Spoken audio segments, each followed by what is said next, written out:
Hello अस्सलाम वालेकुम students आज हम स्टार्ट कर रहे हैं further trigonometry. Further trigonometry is a topic in book 3 chapter number 8, right.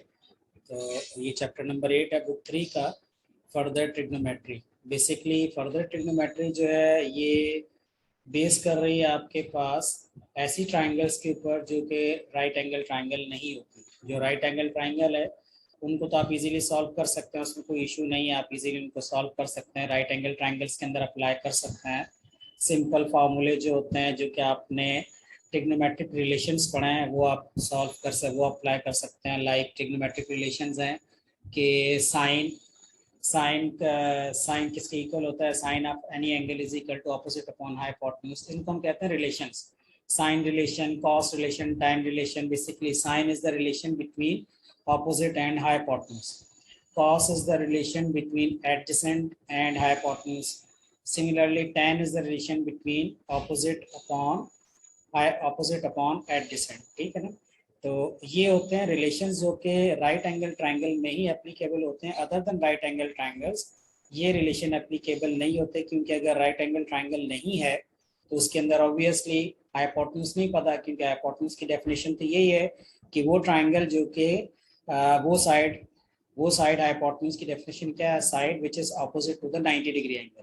तो वो साइड जो 90 डिग्री एंगल के ऑपोजिट है उसको हम नाम देते हैं हाइपोटेन्यूज। ठीक है। तो अब अगर कोई राइट एंगल ट्राइंगल है ही नहीं तो उसके अंदर ऑब्वियसली हाइपोटेन्यूज भी नहीं होगा। तो अब अगर इसके अंदर हाइपोटेन्यूज नहीं है, आप उसके अंदर कोई ट्रिग्नोमेट्रिक रिलेशंस अप्लाई नहीं कर सकते, तो उन ट्राइंगल्स को आपने कैसे सॉल्व करना है। तो अब ये आप देख लें जरा, इधर उनको हम सॉल्व करेंगे। यहाँ पर पहले मैं आपको उसको एक्सप्लेन कर दूँ कैसे इनको सॉल्व करेंगे। देखें इधर, लेट सपोज के जी हम ये कहते हैं इधर कि आपके पास एक ट्राइंगल है, ये एक ट्राइंगल है जी, ठीक है।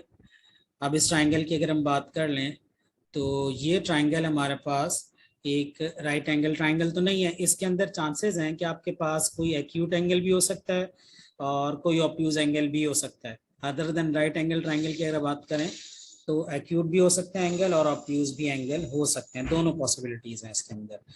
तो अब यहाँ पे लेट सपोज कि जी मैं ये कहता हूँ कि ये एंगल आपके पास ए, वर्टेक्स ए, वर्टेक्स बी और ये है आपके पास वर्टेक्स सी।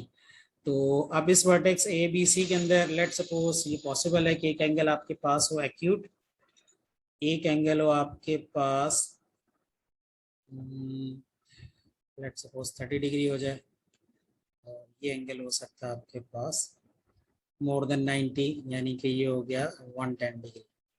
ठीक है ना। तो अब आपने देखा दो एक्यूट आपके पास और एक एंगल आपके पास ऑब्ट्यूज है। तो ये अब एक्यूट ऑब्ट्यूज तो आपको पता होगा, एक्यूट होता है लेस देन 90 डिग्री और ऑब्ट्यूज कहते हैं हम more than 90 and more than 90 and less than 180 degree. तो ये मैं यहाँ लिख देता हूँ, acute angle is equal to acute angle is equal to less than 90 degree, right? Obtuse angle is more than 90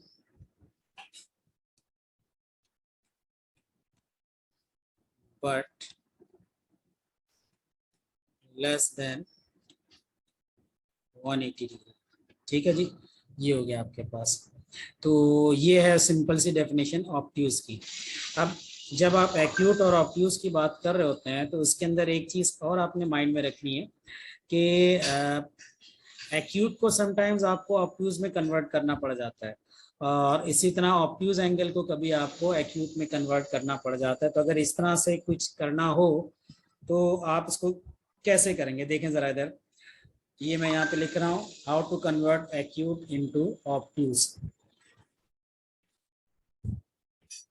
how to convert acute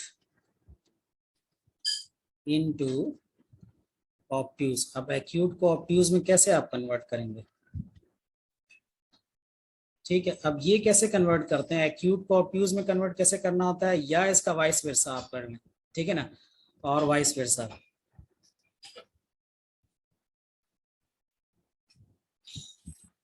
तो ये हम इस तरह से देखेंगे। लेट्स सपोज कि जी आपके पास एंगल है, इधर मैं ये कहता हूँ कि हमारे पास एंगल है theta angle, that theta angle is equal to 70 degree. ठीक है, तो अगर थीटा आपके पास 70 डिग्री है तो एक फार्मूला है, वो फार्मूला मैं यहाँ पे लिख रहा हूँ। फार्मूला है यहाँ पर sine theta is equal to sine 180 degree minus theta, cos theta is equal to minus cos 180 degree minus theta. Similarly, tan theta can be written as minus tan 180 degree minus theta. ठीक है जी, tan भी आ गया, sin भी आ गया, cos भी आ गया। अब यहाँ पे इसकी मैं एग्जांपल आपको करके दिखा रहा हूँ। फॉर एग्जांपल एक्यूट को मैं ऑब्ट्यूज में कन्वर्ट कर रहा हूँ। एक एंगल है 70 डिग्री, एक्यूट है, इसको मैं ऑब्ट्यूज में कन्वर्ट कर रहा हूँ। तो ऑब्ट्यूज में कन्वर्ट करने के लिए क्या होगा, थीटा की जगह आपने सिंपली 70 डिग्री लगा देना। Sine 70 degree is equal to sine 180 minus 70 degree. ठीक है, sine 180 minus 70 degree is equal to sine 110 degree. ठीक है जी, मीन हम यहाँ पर कहेंगे कि साइन 70 डिग्री इक्वल होगा साइन 110 डिग्री के। अब आप चाहो तो इसको कैलकुलेटर पे कैलकुलेट कर सकते हैं कि जी साइन 70 डिग्री क्या है, आपके पास वैल्यू आ जाएगी, डेसिमल में एक वैल्यू होगी। फिर आप चेक करें साइन 110 डिग्री क्या है, वो भी आपके पास एक वैल्यू आ जाएगी, वो भी आपके पास पॉजिटिव ही होगी, दोनों वैल्यूज आपके पास पॉजिटिव होंगी। ठीक है, तो इस तरह से इसका मतलब है कि अगर आपको कोई भी एक्यूट एंगल हो, उस एंगल का अगर आपको साइन कैलकुलेट करना है तो सिंपली आप लगाएं साइन 70 डिग्री और उस एंगल को आप 180 में से सब्ट्रैक्ट कर देंगे तो आंसर आपके पास आ जाएगा साइन 180 माइनस 70 करके जो आंसर होगा वो आपके पास आ जाएगा। यहाँ पे मैं इसको हाईलाइट कर देता हूँ। जो फार्मूले हैं, ये फार्मूले आप माइंड में रखें, इसको मेमोराइज कर लो।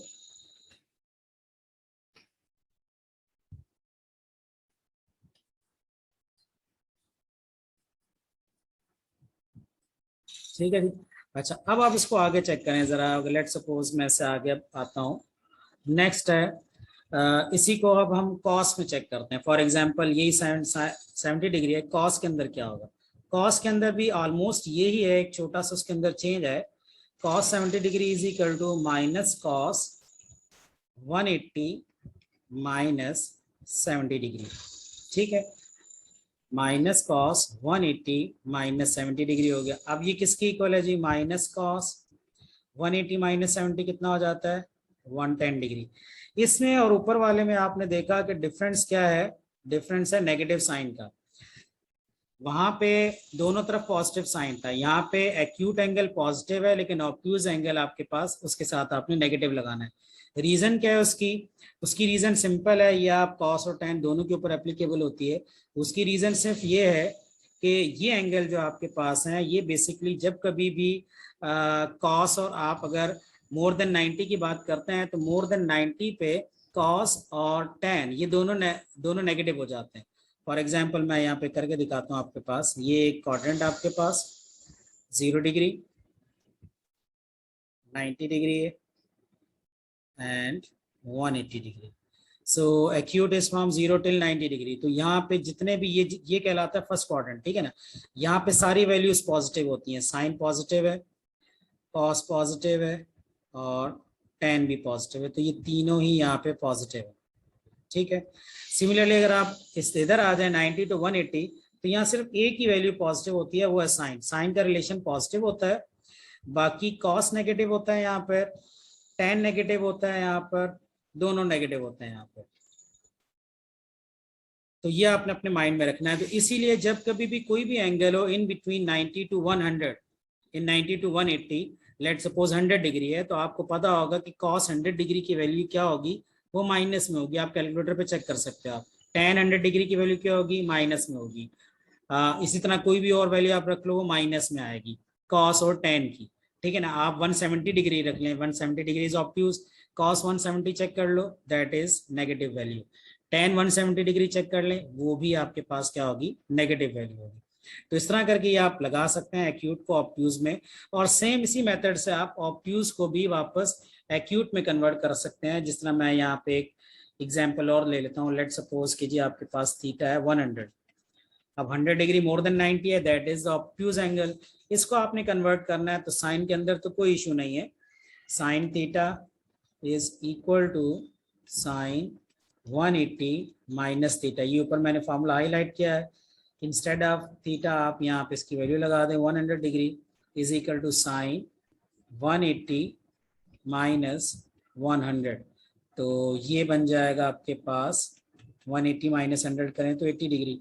तो ये आप साथ साथ कैलकुलेटर पे आंसर वेरीफाई कर सकते हो कि साइन 100 डिग्री और साइन 80 डिग्री दोनों का आंसर सेम है, तो आपको पता चल जाएगा सेम है। सेम ये कॉस के अंदर है, सेम ये टैन के अंदर है, सिर्फ साइन चेंज हो जाता है। टैन थीटा में लेट सपोज टैन थीटा की एग्जांपल ले लेते हैं। टैन थीटा का फॉर्मूला है tan theta is equal to minus tan 180 degree minus theta. ठीक है जी। अब ये कैसे होगा, इसके अंदर माइनस आपने इधर लगाया और पहले यहाँ लिख लें टैन थीटा की जगह 100 डिग्री। अब tan 100 degree is equal to minus tan 180 minus theta की जगह आपने लगा दिया 100, तो 180 डिग्री माइनस 100 डिग्री, तो ये आ जाएगा आपके पास, कितना हो जाएगा ये, माइनस टैन 80 डिग्री। बात समझ में आ रही है आपके पास, tan 100 degree is equal to minus tan 80 degree. क्यों, अभी मैंने आपको बताया कि रीजन मैंने आपको बता दी कि क्योंकि 100 डिग्री जो है वो मोर देन 90 है, सेकंड क्वाड्रेंट में आता है, तो सेकंड क्वाड्रेंट में कॉस और टैन की वैल्यू नेगेटिव हो जाती है। अब क्यों नेगेटिव हो जाती है, इसके लिए मैं अलग से किसी दिन आपको बता दूंगा कि वैल्यू क्यों नेगेटिव होती है, क्योंकि वहां पे एक्स नेगेटिव हो जाता है और वाई पॉजिटिव होता है, इसलिए वहां पे कॉस और टैन नेगेटिव हो जाता है। यहाँ पे अब ये है कि टैन 100 डिग्री आप कैलकुलेटर पे चेक कर लो, कोई भी वैल्यू होगी इसके अंदर डेसिमल में जो कि माइनस वैल्यू, ठीक है, माइनस में कुछ आएगा। टैन 80 डिग्री चेक कर लो, ये भी माइनस में आएगा, और उसको सॉरी टैन 80 डिग्री आएगा प्लस में, और वो माइनस से मल्टीप्लाई होकर माइनस हो जाएगा, तो बिल्कुल एग्जैक्टली इसके इक्वल आ जाएगा। ठीक है ना, तो ये एक सिंपल सी कैलकुलेशन है, कुछ भी नहीं करना आपने, जो भी एंगल हो, इधर वो एक्यूट हो या ऑब्ट्यूज हो, उसको आपने 180 डिग्री में से माइनस कर देना है, और रेलेवेंट अगर एक्यूट है तो ऑब्ट्यूज पता चल जाएगा, और अगर आपके पास ऑब्ट्यूज है तो 180 से माइनस करके वो एक्यूट में कन्वर्ट हो जाएगा। सिर्फ कॉस और टैन के साथ आपने माइनस लगा देना और कुछ नहीं करना। ठीक है, अच्छा इसमें कुछ स्टूडेंट्स को यहाँ पे कंफ्यूजन होती है कि हम माइनस साइन कहाँ लगाए, इधर लगाएं, लेफ्ट पे लगाएं या राइट पे लगाएं, कहीं पे भी लगा दें आप। मीन अगर आप tan 80 लिखेंगे तो tan 80 इक्वल है माइनस ऑफ tan 100 डिग्री के, और अगर आप इसी को मैं यूं भी लिख सकता हूँ, फॉर एग्जाम्पल इसी को मैं यूं लिख देता हूँ, tan 80 डिग्री है, अब मैं माइनस साइन इधर लगा देता हूँ, जिस तरह नहीं, मैं इसको यूं कर सकता हूँ, tan 100 डिग्री है ना, माइनस साइन मैं इधर लगा दूं वहां से उठा के, तो ये इक्वल हो जाएगा tan 80 डिग्री। तो बात एक ही है, यानी आप माइनस उधर नहीं लगाएं इधर लगाएं तो भी बात सही है कि माइनस tan 100 डिग्री किसकी इक्वल होता है, tan 80 डिग्री के। tan 80 डिग्री का आंसर आएगा पॉजिटिव में, और सिर्फ tan 100 डिग्री का आंसर आएगा माइनस में, तो वो माइनस फिर ऑलरेडी इस माइनस से जो फॉर्मूले का मल्टीप्लाई होगा तो प्लस हो जाएगा। तो इस तरह से ये दोनों चीजें आपके पास आ जाएंगी। तो आई होप कि ये समझ में आ गया होगा आपको। ठीक है, अल्लाह हाफिज।